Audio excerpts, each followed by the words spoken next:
अच्छा सोचिए, आप एक पहाड़ी पर अकेले हैं, रात का अंधेरा, और आपकी तरफ भेड़ियों का एक झुंड बढ़ रहा है। आपके पास न भागने की ताकत है, न छिपने की कोई जगह। क्या करेंगे?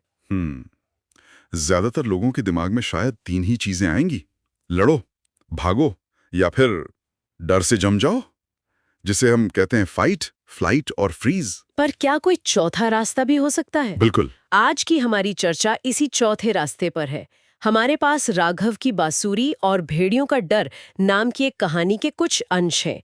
ये कहानी एक ऐसे ही चरवाहे की है जो ठीक इसी मुसीबत में फंस जाता है। जी। और हम सिर्फ कहानी नहीं सुनाएंगे, हम इसके पीछे की रणनीति, इसके मनोविज्ञान और हिम्मत की एक नई परिभाषा को समझने की कोशिश करेंगे। हाँ, क्योंकि ये कहानी सिर्फ भेड़ियों को भगाने की नहीं है। नहीं, बिल्कुल नहीं। ये इस बात की पड़ताल है कि जब हमारे पारंपरिक तरीके काम नहीं आते, तब इंसान का दिमाग दबाव में क्या-क्या कर सकता है। तो चलिए शुरू करते हैं पहले हिस्से से।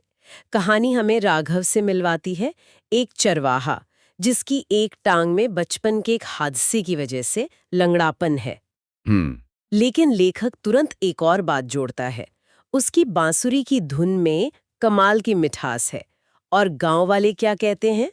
जितनी मीठी राघव की बांसुरी, उतना ही साफ उसका दिल। और देखिए, यहीं पर कहानी की नींव रखी जाती है। एक तरफ है शारीरिक कमी जो साफ दिखती है, हाँ, और दूसरी तरफ है उसकी कला, उसका चरित्र, जिसे सिर्फ महसूस किया जा सकता है।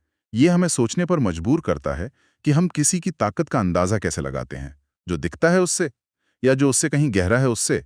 मुझे ये बात बहुत दिलचस्प लगी कि गांव वाले उसे उसकी कला से पहचानते हैं, उसकी कमी से नहीं। बिल्कुल। उसकी बांसुरी सिर्फ मनोरंजन नहीं है, वो गांव की दिनचर्या का एक हिस्सा है। जब वो शाम को धुन बजाता है तो लोग अपनी दिन भर की थकान भूल जाते हैं। मतलब उसकी कला एक तरह से उस समाज को जोड़ने वाली गोंद का काम कर रही है। हाँ, बिल्कुल। और ये एक अहम बिंदु है। उसकी कला सिर्फ सुंदर नहीं है, बल्कि उपयोगी भी है।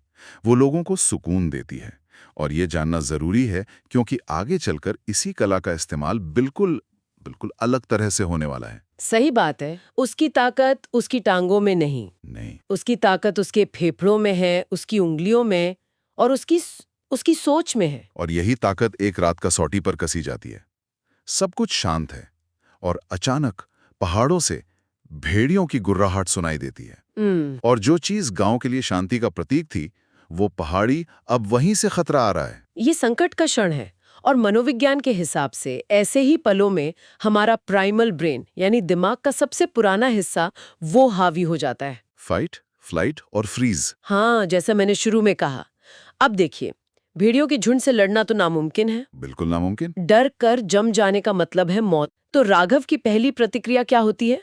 भागने की, फ्लाइट। हाँ, कहानी में बताया गया है कि वो गांव की तरफ भागने की कोशिश करता भी है, लेकिन उसे तुरंत अपनी सीमा का एहसास हो जाता वो है। भेड़ियों से तेज नहीं भाग सकता। नहीं भाग सकता, वो समय पर गांव वालों को जगा भी नहीं पाएगा। और ये एक भयानक एहसास है जब आपको पता चलता है कि आपका जो सामान्य तरीका है वो काम नहीं करेगा। और यही वो पल है जो एक आम इंसान को एक नायक से अलग करता है। जब फाइट और फ्लाइट के रास्ते बंद हो जाते हैं, तब एक चौथा रास्ता खुलता है। Figure it out. मतलब समस्या का हल निकालो। हाँ, लीक से हटकर सोचो। राघव का दिमाग अब डर से निकलकर रणनीति पर चला जाता है। वो अपनी शारीरिक कमजोरी को एक तथ्य के रूप में स्वीकार करता है और अपनी असली ताकत के बारे में सोचना शुरू कर देता है। और उसकी असली ताकत है उसकी बांसुरी। लेकिन यहाँ एक सवाल उठता है ना, कि सुकून देने वाली बांसुरी भेड़ियों के झुंड का क्या बिगाड़ लेगी? ये तो ऐसा ही हुआ जैसे कोई तलवार के सामने फूल लेके खड़ा हो जाए। यहीं पर कहानी का सबसे शानदार मोड़ आता है। राघव जो करने वाला है, वो असल में असिमेट्रिक वॉरफेयर यानी असममित युद्ध का एक क्लासिक उदाहरण है। अच्छा। हाँ, ये एक ऐसी रणनीति है जहां एक कमजोर पक्ष अपनी पारंपरिक ताकत से नहीं, बल्कि एक ऐसी चीज से हमला करता है जिसके लिए दूसरा पक्ष तैयार ही नहीं है। वो भेड़ियों की शारीरिक ताकत का जवाब अपनी ताकत से नहीं दे रहा, वो उनके मनोविज्ञान से खेल रहा है। आप कह रहे हैं कि एक मनोवैज्ञानिक युद्ध था। बिल्कुल। आप सोचिए, भेड़िए किस चीज की आदी हैं? जंगल की आवाजें, जानवरों की गंध, अंधेरा, उनकी दुनिया के कुछ नियम हैं। हाँ, राघव अपनी बांसुरी से उन नियमों को तोड़ देता है। वो कोई मीठी धुन नहीं बजाता, कहानी कहती है कि वो पूरी ताकत से एक तेज, ऊंची, कर्कश और डरावनी धुन बजाता है। एक ऐसी आवाज जो उन्होंने अपनी जिंदगी में कभी नहीं सुनी हो। कभी नहीं। तो उसने अपनी कला का रूप ही बदल दिया। जो चीज शांति के लिए थी, उसे हथियार बना लिया। और ये हथियार शारीरिक चोट नहीं पहुंचाता, ये दिमागी उलझन पैदा करता है। दिमागी उलझन? इसे हम कॉग्निटिव डिसोनेंस कह सकते हैं। भेड़ियों के दिमाग में दो विरोधी बातें चल रही हैं। ये हमारा इलाका है, हम शिकारी हैं, बनाम ये भयानक अप्राकृतिक आवाज क्या है जो हमें डरा रही है। अच्छा। और जब दिमाग ऐसी उलझन नहीं सुलझा पाता तो उसका सबसे आसान रिएक्शन होता है उस जगह से दूर चले जाओ। अज्ञात का डर ज्ञात खतरे से कहीं ज्यादा बड़ा होता है। कमाल है। मतलब राघव ने भेड़ियों को डराया नहीं, उसने उन्हें कंफ्यूज कर दिया। एग्जैक्टली। और उसकी ये तरकीब काम कर गई। भेड़िए घबराकर वापस जंगल में भाग गए और साथ ही उस तेज आवाज ने गांव वालों को भी जगा दिया। एक ही तीर से दो निशाने। हाँ। उसने अपनी सीमा को अपनी सबसे बड़ी ताकत बना लिया। अगर वो तेज दौड़ पाता तो शायद गांव की तरफ भागता और कुछ ही लोगों को जगा पाता। शायद।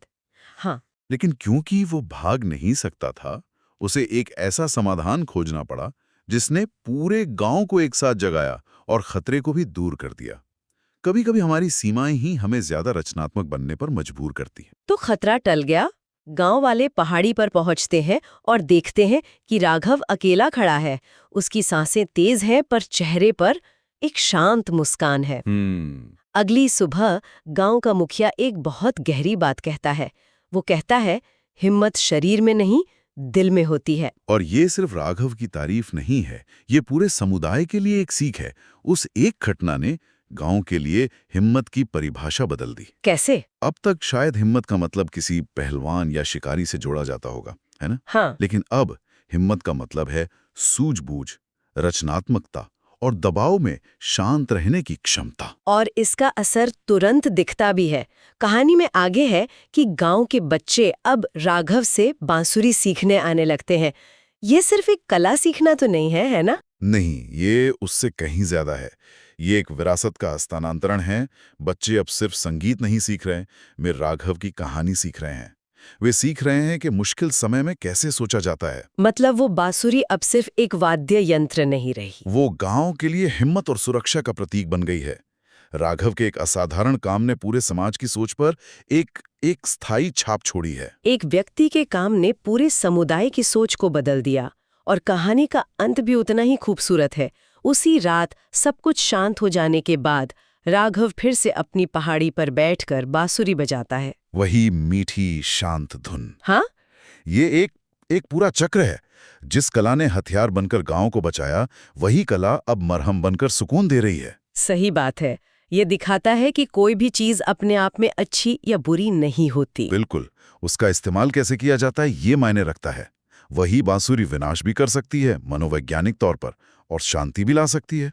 और मुझे लगता है कि उस रात जब गांव वालों ने वो धुन सुनी होगी तो उसका मतलब उनके लिए हमेशा के लिए बदल गया होगा। निश्चित रूप से। अब वो सिर्फ एक मीठी धुन नहीं थी, उसमें सुरक्षा और साहस का एक नया एहसास भी जुड़ गया था। बिल्कुल। तो इस पूरी चर्चा से हम क्या निकाल सकते हैं? एक, कि असली ताकत अक्सर वहीं छिपी होती है जहां मुझे देखने की उम्मीद भी नहीं करते।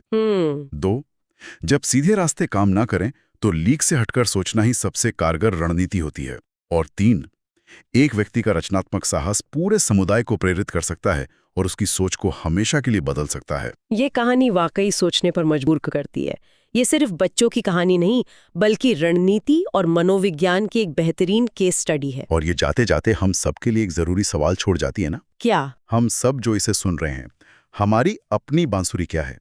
हम में से हर एक के पास वो कौन सी अनोखी प्रतिभा या कौशल है जिसे हम मुश्किल समय में ऐसे तरीकों से इस्तेमाल कर सकते हैं जिनके बारे में हमने शायद कभी सोचा भी ना हो?